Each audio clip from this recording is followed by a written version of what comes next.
Today, I'm going to share 3 true stories where the facts in these stories are so bizarre, people today are still trying to explain them. But before we get into today's stories, if you're a fan of the strange, dark, and mysterious delivered in story format, then you've come to the right place because that's all we do. One morning in June of 1972, a hospital administrator named Harold Michaels ran down the hallway of the Alameda Hospital in California. He was totally out of breath. He was going as fast as he could, and as he turned the corner, he nearly knocked over a gurney, but he didn't even stop to apologize to the person who was pushing it. He just kept on running as fast as he could until he got to the cafeteria, where all the nurses and doctors were eating before they started their morning shift. And as soon as he got in there, totally out of breath, he just yelled out to everybody hey, pay attention, I have a very important announcement. And so immediately, the room goes silent, all the staff, they turn to look to see what's going on here. And all he said was, "The hospital needs to update its disaster plan." But as Harold paused for a second to catch his breath and let this information sort of be soaked in by the audience, he looked around and he saw pretty much everybody was looking back at him with just looks of total confusion on their face. And Harold definitely understood why they might react that way, because there really was no clear reason for Harold to be suddenly barging in here and demanding they update this plan. There hadn't been any recent mass casualty events or, natural disasters or anything. This was just a normal day at the hospital. But here Harold was acting like there was some disaster at hand. And so there was this moment of wait, are you serious? What's going on here? But before anybody could really ask any questions, he just said, "Look, I want to make sure we are capable of handling a mass casualty event, an emergency. We need to have a better plan in place in case something really terrible happens. We don't want to be caught flat-footed." And so again, there was a sort of pause, and everyone's still looking back at Harold what's prompting this? And at some point, before anybody moved, somebody raised their hand and they were like, "Why?" But Harold, he was not having it. He just said, Stop everything you're doing. Put your breakfast away. I don't care what you think about this. Right now, go update the disaster plan. 8 months later, on the morning of February 7th, 1973, Harold sat around a conference table with the members of the hospital's disaster committee. They'd been holding meetings every month since the previous summer to update their emergency procedures.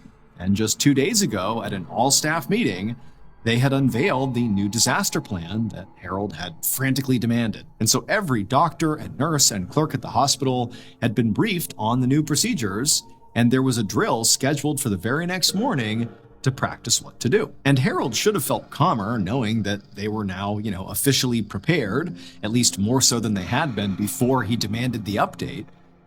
But when the meeting wrapped, all Harold could focus on was this sort of nameless feeling of dread in the pit of his stomach.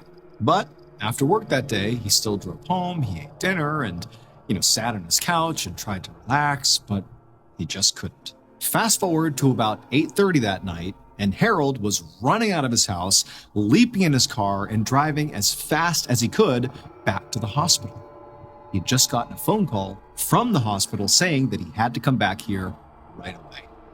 And when he got to the hospital, he saw there was a line of police officers directing traffic, and there were EMTs and firefighters rushing bleeding patients into the building on stretchers. It was madness. When Harold made it inside, the ER was bustling with nurses rolling gurneys down the halls and prepping extra beds and carrying these big boxes of blood packs from the local blood bank.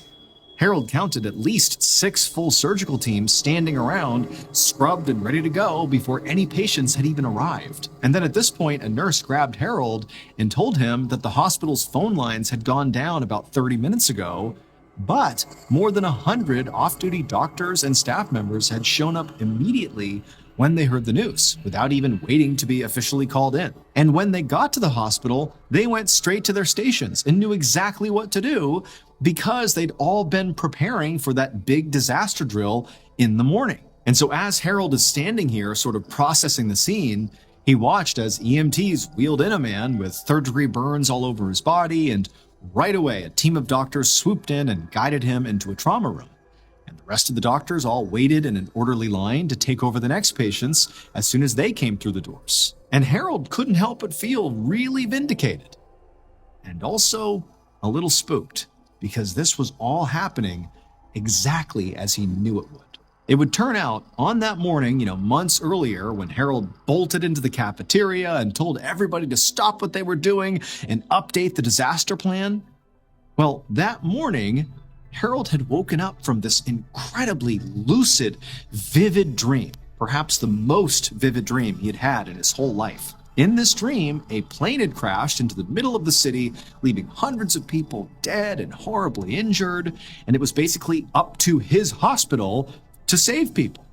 And so that was why he'd been so insistent that morning on updating the emergency plan, because he felt like if that really happened, like in the dream, if there was a plane crash, I don't know if we have the capacity to handle it. Like that many patients all at once, I don't know if we can do that.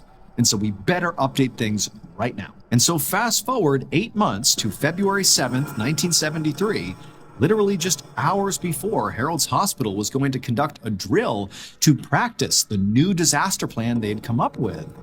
A Navy jet had smashed into a 4-story apartment building in the middle of the city. But because of Harold's dream, which ultimately, prompted him to force his hospital to update their disaster plan, because of that, well, when this actual plane crash happened, Harold's hospital and his whole staff were ready. Initial estimates at the crash scene had predicted at least 50 people would die. But thanks to Harold's staff and their updated disaster plan, only 11 people actually did.